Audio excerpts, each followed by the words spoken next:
बिस्मिल्लाहिर्रहमानिर्रहीम। ख़वातीन व हज़रात, अस्सलामु अलैकुम। उम्मीद करता हूँ आप मज़े में होंगे, फ़िट होंगे। मैं हूँ मोहम्मद ज़ाहिद और आप देख रहे हैं वाओ इन्वेंशन यूट्यूब चैनल। दोस्तों, रोशनी तवानाई की एक किस्म है और ज़मीन के लिए रोशनी का सबसे बड़ा कुदरती ज़रिया सूरज है। एक अरसा तक समझा जाता रहा कि रोशनी मौजों की सूरत में सफ़र करती हैं। इससे पहले न्यूटन के नज़रिए में कहा गया था कि रोशनी ज़रात की सूरत में हरकत करती हैं। इन सवालात के जवाबात आइंस्टाइन ने देते हुए एक बिल्कुल नई बात कही। आइंस्टाइन ने डबल बिहेवियर ऑफ लाइट या रोशनी की दोहरी माहियत के नज़रिया पेश किया। इस नज़रिए के मुताबिक रोशनी को कोई वास्ता मिले तो वो मौजों की सूरत में, जबकि कोई वास्ता दस्तयाब ना हो तो वो फोटॉन्स या तवानाई के पैकेटों की सूरत में सफ़र करती हैं। दोस्तों, जब फोटॉन्स ज़मीन की तरफ आते हैं तो फट जाते हैं और रोशनी फैल जाती है। रोशनी को हम देख नहीं सकते, लेकिन इन चीज़ों को देख रहे होते हैं जिन पर रोशनी पड़ रही होती है। रोशनी को हम illumination भी कहते हैं और लुमन illumination से निकला है और illumination के यूनिट को लक्स कहते हैं। लक्स को मापने के लिए लक्स मीटर इस्तेमाल करते हैं। सबसे पहले हियोकी ने 1979 में लक्स को मापने के लिए लक्स हाई टेस्टर 3421 तैयार किया और इसके बाद 3422 और 3423 लक्स हाई टेस्टर तैयार करके लॉन्च किया। दोस्तों, मैं आपको TES सीरीज़ का 1334A डिजिटल लाइट मीटर को प्रैक्टिकल यूज़ करके बताऊंगा। इससे पहले ये समझ लें कि कौन सी लोकेशन में कितने लक्स चाहिए, यानी कि किचन में कितने लक्स हों, ऑफिस में, ऑपरेशन थिएटर में, क्लासरूम में कितने लक्स हों, और ये डिटेल में मैं आपको इस वीडियो में बताऊंगा। जैसा कि मैंने आपको बताया कि रोशनी की पैमाइश लक्स या लुमन में करते हैं। इसी तरह जब सूरज की रोशनी ज़मीन पर आ रही होती है तो इस वक्त 1,11,000 लक्स आ रहे होते हैं, और अगर फुल चाँद की बात करें तो इसकी रोशनी बहुत ही कम, यानी कि 0.1 से 0.3 लक्स आ रहे होते हैं। कुछ रिकमेंडेड लाइट लेवल हैं जो आपको बताता हूँ। जैसा कि क्लासरूम के लिए 300 लक्स की ज़रूरत होती है। अगर लाइट कम हो तो आपकी आँखों पर इसका असर पड़ेगा।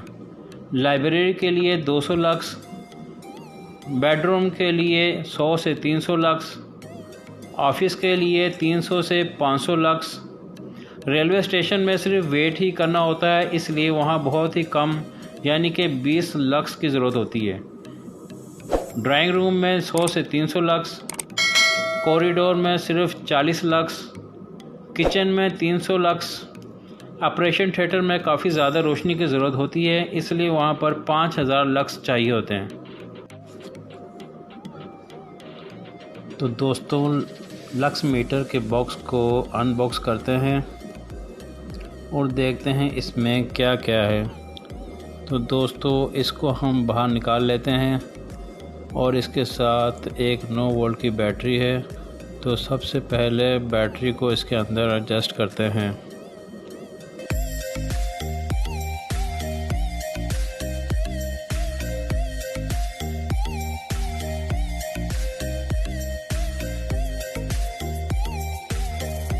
लक्स मीटर 2 हिस्सों पर मुश्तमिल है। एक को हम मीटर कहेंगे और दूसरे को फ़ोटो सेंसर।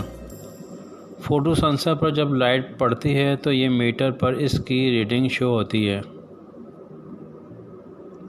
तो दोस्तों, ऑन करने से पहले इनके ऊपर 6 किस्म के बटन लगे हुए हैं। इनके फंक्शन समझ लें। रेड कलर वाला पावर बटन है जो कि ऑन करने के लिए यूज़ होता है। दूसरा लक्स का बटन है। तीसरा होल्ड का बटन है। जब आपने कोई वैल्यू नोट करनी है तो होल्ड करके आराम से नोट कर सकते हैं। चौथे नंबर पर FC का बटन है। FC का मतलब है फूड कैंडल। फूड कैंडल रोशनी की इकाई है और एक फूड कैंडल 10.76 लक्स के बराबर होता है। एक टाइम पर आप लक्स या फूड कैंडल पर सेटिंग करके रीडिंग नोट कर सकते हैं। 5वें नंबर पर पीक और छठे नंबर पर इसकी रेंज दी हुई है। आप इसकी रेंज 20 से 20,000 तक सेटिंग कर सकते हैं। इन बटनों के नीचे फ़ोटो सेंसर बनाया हुआ है। फ़ोटो सेंसर को इस तरह रखना है कि इसका लेवल बराबर हो, फिर ही इसकी रीडिंग सही आएगी। तो दोस्तों इसको ऑन करते हैं और इसके मीटर के ज़रिए लक्स चेक करते हैं। पहले रेंज वाले बटन से इसकी रेंज बढ़ाते हैं। अभी इस पर 20 लक्स की सेटिंग है। अब 200 लक्स, 2000 और अब 20,000 लक्स पर इसकी सेटिंग कर दी है। इसकी रीडिंग जो भी आए, जैसा कि इस पर 316 आई है, 316 को 10 से मल्टीप्लाई करें तो इस तरह 3160 लक्स इसकी रीडिंग नोट करेंगे। दोस्तों एक चीज़ का ख्याल करना है, जब आप रीडिंग लें तो फ़ोटो सेंसर का लेवल बराबर हो और इसके आसपास कोई साया वाली चीज़ ना हो, वरना इसकी रीडिंग सही नहीं आएगी। तो फ्रेंड मैं इसके ऊपर हाथ करता हूँ तो इसके लक्स कम हो जाता है और हाथ साइड पर करने से पहली रीडिंग आ जाती है। अब मैं मोबाइल की रोशनी फ़ोटो सेंसर के नज़दीक लेकर जाता हूँ तो इसका लक्स काफ़ी ज़्यादा हो जाता है। दोस्तों काफ़ी मेहनत से और इतनी इन्फॉर्मेशन एक जगह इकट्ठी करके सिर्फ आप लोगों के लिए वीडियो बनाई है। ख़ास के स्टूडेंट के लिए तो बहुत ही इन्फॉर्मेटिव वीडियो है, वो ज़रूर फॉलो करें। दोस्तों अगर ये वीडियो पसंद आए तो ज़रूर हौसला अफजाई करें। जो नए दोस्त हैं वो सब्सक्राइब करें और अपने दोस्तों को शेयर करें और लाइक करें। कोई दोस्त को इस वीडियो के रिलेटेड कुछ पूछना हो तो ज़रूर कमेंट्स करके पूछें। फ्रेंड अपना और अपने दोस्तों का ख़ास ख्याल रखें, मुझे अपनी दुआओं में याद रखें। मिलते हैं नेक्स्ट वीडियो में, जब तक के लिए इजाज़त दें। अल्लाह हाफिज़।